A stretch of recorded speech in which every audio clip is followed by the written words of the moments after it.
నమస్తే. Welcome to పొలిటెన్ media. భక్తి భాస్కర చూస్తున్న వాళ్ళందరికీ ముందుగా నమస్తే అండి. ప్రస్తుతం మనతో ఉన్నారు ప్రముఖ ఆధ్యాత్మికవేత్త, ఐకాన్ ఆస్ట్రాలజర్ గట్టుపల్లి సురేష్ బాబు గారు ఉన్నారు. మరి గురుగారితో మాట్లాడి మనకున్న సందేహాల గురించి అడిగి తెలుసుకుందాం. నమస్కారం గురుగారు. జై శ్రీమన్నారాయణ. గురుగారు, ఇప్పుడు మనకి జనవరిలో 10వ తారీఖు నుంచి 18 వరకు పంచగ్రహ కూటమి ఉందని అంటూ ఉన్నారండి. అయితే దీని ఎఫెక్ట్ అనేది 12 రాశుల వారికి అసలు ఏ విధంగా ఉంటుంది? ఈ పంచగ్రహ కూటమి వల్ల ఏ రాశుల వారికి బాగుందంటారు? ఏ రాశుల వారికి అసలు సరిగ్గా లేదంటారండి? ఖచ్చితంగా అండి. ఇక్కడ మనకి జనవరి 10వ తారీఖు నుంచి 18 తారీఖు వరకు ఏర్పడే ఒక పంచగ్రహ కూటమి అంటే హ్మ్. ఒక్కొక్క రోజున ఒక్కొక్క ఆహ్, గ్రహం మారుతూ ఉంది. ఇక్కడ మనకు చూసుకున్నట్టయితే గనక పంచగ్రహ కూటమి మకర రాశిలో ఏర్పడుతుంది. ఇది జనవరి 18వ తారీఖు నుంచి 21వ తారీఖు వరకు ఏర్పడుతుంది. హ్మ్. అంటే 20వ తారీఖు వరకే అని చెప్పొచ్చు. ఈ మకర రాశిలో ఏర్పడుతుందనమాట. అయితే ఈ పంచగ్రహ కూటమి ఎలా ఏర్పడుతుంది అంటే 10వ తారీఖున సంబంధం లేదు. 10వ తారీఖున మారేటువంటి గ్రహం ఏంటంటే మనకి కొత్త సంవత్సరం వచ్చిన తర్వాత మారేటువంటి గ్రహాలన్నీ గురించి మనం మాట్లాడుకోవాలి కాబట్టి ఈ యొక్క 10వ తారీఖున మారేటువంటి శని భగవానుడు. 10వ తారీఖు శని భగవానుడు మీనరాశిలోనే ఉంటారు. నక్షత్ర మార్పు చెందుతున్నాడు. ఇక 13వ తారీఖున వచ్చేసి మనకి బుధుడు మారుతున్నాడు. జనవరి 13వ తారీఖు 2020 సంవత్సరంలో బుధుడు మారుతున్నాడు. అంటే ఇక్కడ మనకి ఎక్కడ అవుతుందంటే గనక మనకి ధనుసు రాశిలో నుంచి మకర రాశిలోకి ఒక్కొక్క గ్రహం మారుతూ ఉంటారు. హ్మ్. ముందుగా మనకి బుధుడు మారుతాడు. బుధుడు తర్వాత రవి మారుతాడు. రవి తర్వాత శుక్రుడు మారుతారు. ఒక్కొక్క రోజు హ్మ్. గ్యాప్ ఇచ్చి మారుతూ ఉన్నారు. ఇలా మారుకుంటూ 18వ తారీఖున ఈ యొక్క చంద్ర భగవానుడు కూడా మారుతాడు. చంద్ర భగవానుడు మామూలుగా 3 రోజులకు ఒకసారి మారుతూ ఉంటాడు. అలానే 18వ తారీఖున చంద్ర భగవానుడు కూడా మకర రాశిలో సంచరించడం వలన ఈ యొక్క రవి భగవానుడు, శుక్రుడు, చంద్రుడు అందరూ హ్మ్. కూడా కుజుడు, బుధుడు అందరూ కూడా అక్కడ ఉంటారు కాబట్టి పంచగ్రహ కూటమి అనేది మకర రాశిలో సంచరిస్తూ ఉంటారు. అది 18వ తారీఖు పూర్తిగా ఉంటారు. 19వ తారీఖు ఉంటారు. 20వ తారీఖు చంద్ర భగవానుడు మళ్ళీ మారుతుంటాడన్నమాట. కుంభరాశిలోకి వెళ్ళిపోతాడు. హ్మ్. అప్పుడు మనకి పంచగ్రహ కూటమి అని ఏర్పడుతుంది. ఈ పంచగ్రహ కూటమి వలన ద్వాదశ రాశుల వారికి, కొన్ని రాశుల వారికి అయితే బావుంటుంది. కానీ దీని ప్రతిఫలం అనేది 41 రోజు ఉంటుంది. 41 రోజు. ఆ! ఇది 3 రోజులు సంచరించిన ఉన్నప్పటికి మకర రాశిలో ఏర్పడేటువంటి గ్రహ ఛాయ వలన 41 రోజు మాత్రము ఈ యొక్క ద్వాదశ రాశుల వారందరికీ కూడా ఉపశయనం, ఇంకా ఏ గ్రహం వారి మారడం ద్వారా వీరికి మిశ్రమ ఫలితాలు, అలానే శుభ ఫలితాలు, అలానే మిశ్రమ లేకుండా ఉండేటువంటి అశుభ ఫలితాలు ఉంటాయన్నమాట. దీన్ని బట్టి మనం చూసుకోవాలి. ఏ రాశి వారికి ఎట్లా ఉందనేది. ఇక ముఖ్యంగా ద్వాదశ రాశుల వారందరికీ చూసుకున్నట్టయితే గనక ఎక్కడైతే పనులు ఆగిపోతాయో ఆ పనులకి ముఖ్యంగా ముందడుగు వేయొచ్చు అని ఒకటి చెప్పొచ్చు. అందులోనూ పితృదోషాలతో బాధపడేవారు ఎవరైనా ఉన్నారు, కాలసర్పదోషం, నాగదోషంతో బాధపడేవారు ఎవరైనా ఉన్నారు అంటే గనక మునుమునుటి అంటే ఈ గ్రహకూటమి ఏర్పడక ముందే వచ్చేటువంటి పండగ పర్వదినాన చేసేటువంటి పెద్దలకు చేసేటువంటి కార్యాలు ఏవైతే ఉన్నాయో ఆ హ్మ్. కార్యక్రమం వల్ల వీరికి కొన్ని రకాల పితృదోషాలు తొలగిపోతాయి. అప్పుడు పితృదోషం. ఈ గ్రహ కూటమి వల్ల ద్వాదశ రాశుల వారికి అందరికీ కూడా కొంతమేర ఉపశమనం లభ్యపడుతుంది. ఆరోగ్య ప్రకారంగా, ఆర్థిక ప్రకారంగా బావుంటాయి. అనుకున్న పనులు ముందుకు వెళ్ళడానికి అయితే బావుంటాయి. హ్మ్. ముఖ్యంగా వీరికి కలిసొచ్చేటువంటి రాసులు మనం గమనించినట్టయితే గనక 12వ స్థానంలో ఏర్పడేటువంటి గ్రహస్థాయి వల్ల కుంభరాశి వారికి కొంతమేర కలిసి రాదు అని చెప్పొచ్చు. ఎందుకంటే రాహు వచ్చేసి ఆల్రెడీ కుంభరాశిలో ఉన్నాడు. కేతు హ్మ్. వచ్చేసి సింహరాశిలో ఉన్నారు. ఈ రెండే కాకుండా మూలిగినెత్తున తాటికాయ పడ్డట్టుగా 12వ రాశిలో అంటే మకర రాశిలో ఏర్పడేటువంటి పంచగ్రహ కూటమి. ఇక వారు ఏది చేసినా కూడా ఎక్కడేసిన గొంగడ అక్కడే ఉండిపోతది. హ్మ్. మూలిగినెత్తున తాటికాయ పడ్డట్టే ఉంటది. కాబట్టి వీరికి కొంచెం గండాలు కూడా ఏర్పడుతున్నాయి. కాబట్టి శని భగవానునికి అశుభ దృష్టి కూడా వీరికుంది. ఎందుకంటే రెండో స్థానంలో శని ఉన్నాడు కాబట్టి ఏ పని అనుకున్నా అవ్వదు. ముందుకు వెళ్ళలేరు. ఎవరితోనైనా మాట్లాడితే కొట్లాటవుతది. హ్మ్. గొడవలు పడతారు. ఇబ్బంది పడతారు. భార్యతో మాట్లాడినా, భర్తతో మాట్లాడినా, పిల్లలతో మాట్లాడినా, పెద్దలతో మాట్లాడినా గొడవలవుతాయి. కాబట్టి ఆచిచూచి ముందడుగు వేయాలి. నోరు బిడుసుగా కాకుండా కొంత ఆలోచించి మాట్లాడాలి. అసలు మౌనవ్రతం పాటిస్తే చాలా మంచిది.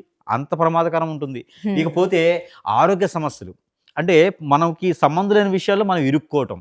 ఆరోగ్య సమస్యలైతే స్టమక్ రిలేటెడ్ సమస్యలొస్తే హెడేక్, బద్ధకము అన్నీ ఏర్పడతాయండి. కాబట్టి ఈ బద్ధకము, హెడేకు, స్టమక్ రిలేటెడ్ సమస్యలు ఇవన్నీ కూడా హ్మ్. కుంభరాశి వారి మీదకి ఉన్నాయి కాబట్టి కొంచెం జాగ్రత్తగా ఉంటే ఉండాలి. మంచిది. ఇక మరి ఒక రాశి బాగలేని రాశి ఏముంది అంటే గనక మేషరాశి. హ్మ్. ఈ మేషరాశి వారికి ఆల్రెడీ ఏలినాటి శని అనేది ప్రారంభంలో ఉన్నారు. అంటే 12వ స్థానంలో శని భగవానుడు ఉన్నారు.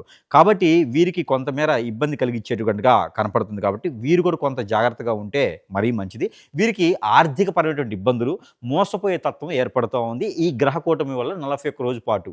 హ్మ్. అంటే దాదాపుగా ఫిబ్రవరి నెలాఖరి వరకు కూడా జాగ్రత్తగా ఉండాలి వీరు.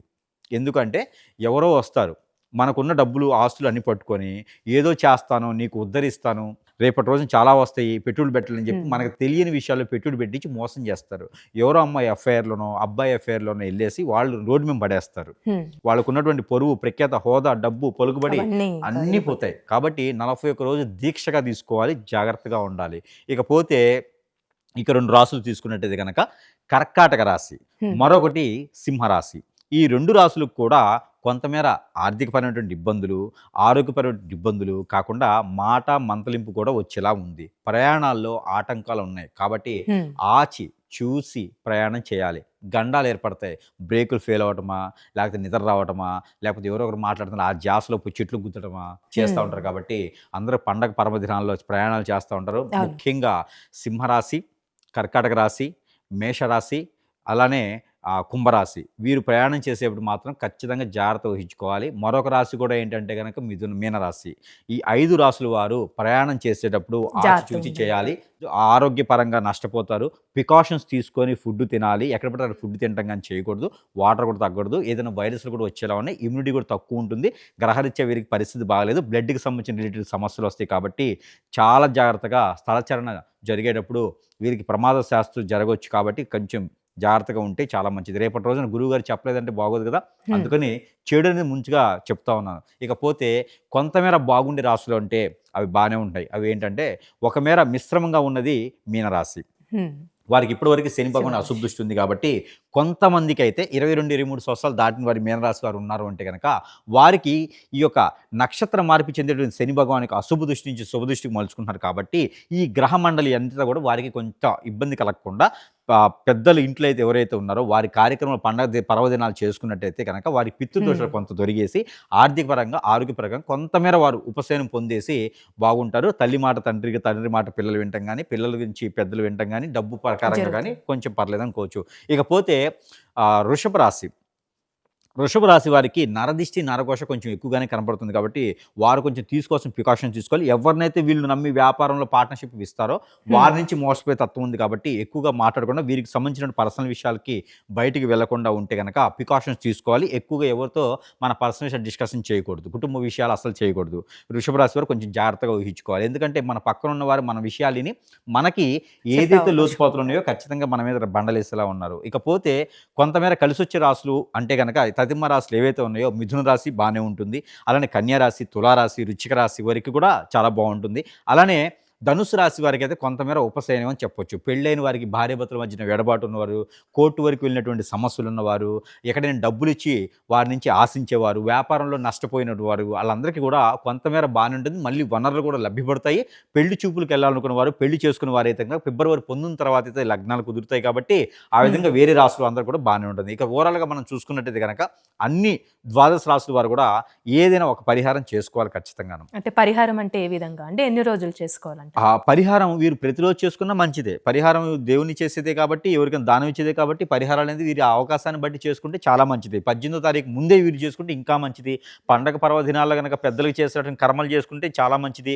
నది, వాగు, ఏరు, సెలయేరు, బ్రహ్మగుండాల వాటిలో స్నానం చేసేసి పెద్దలకి ఏదైనా ఇవ్వాలనుకుంటే కనుక అక్కడ పెద్దలకి చేయాల్సినటువంటి కార్యక్రమం చేసినట్టయితే వారి అంత పుణ్యవస్తులు ఎవరుండరు, వారంత పుణ్యమూతులు ఎవరుండరు.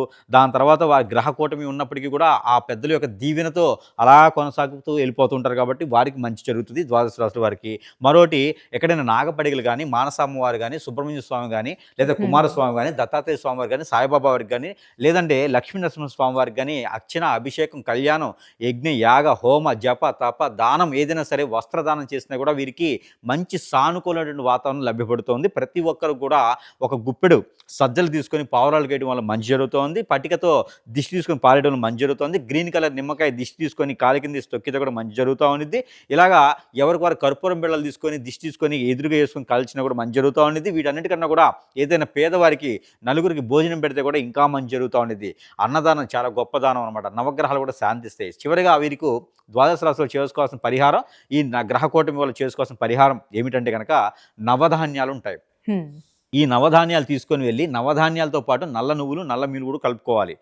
అన్నీ కలిపి ఒక 30 కిలో తీసుకొని వెళ్ళేసి 750 గ్రాములు తీసుకొని వెళ్ళేసి నవగ్రహాల మండపాలుంటాయి ఆలయాల్లో. అక్కడ దాని చుట్టూ తిరుగుతూ ఆ నవగ్రహాల చుట్టూ 9-11 సార్లు తిరుగుతూ ఈ నవగ్రహాల మీద నవధాన్యాలు వేసుకుంటూ ఉంటే గనక ఆ నవగ్రహాలు ఏవైతే ఉన్నాయో వీరికి మీద అశుభ దృష్టి చూపించేటువంటి గ్రహాలన్నీ కూడా శాంతి పలికి వీరికి మంచి సానుకూల వాతావరణం లభ్యపడుతూ ఉంది. ఎవరైనా తప్పనిసరిగా ప్రయాణాలు చేయాలి అని అనుకుంటే గనక ఎవరైనా ఇంట్లో వాళ్ళు ఎదురొస్తే ప్రయాణం చేయొచ్చు.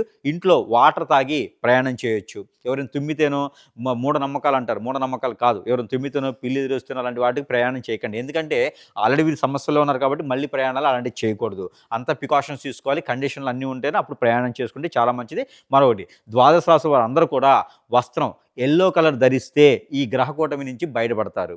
ఈ గ్రహకూటమిలో ఉండేటువంటి చెడు దోషాల నుంచి బయటపడేదానికి యెల్లో కలర్ ధరిస్తే గనక యెల్లో కలర్‌తో చేయకూడని పనులు, తప్పనిసరైనటువంటి పనులు చేయాలనుకుంటే యెల్లో కలర్ ధరించి చేసుకుంటే గనక కొంతమేర ఇబ్బంది కలగకుండా ఉంటుంది. ఇకపోతే అన్ని రకాలుగా బాగుండేందుకు ఈ పరిహారాలు చేసుకుని అదృష్టవంతులు అవ్వచ్చు. చాలా చక్కగా తెలియజేశారు గురుగారు. ధన్యవాదాలండి.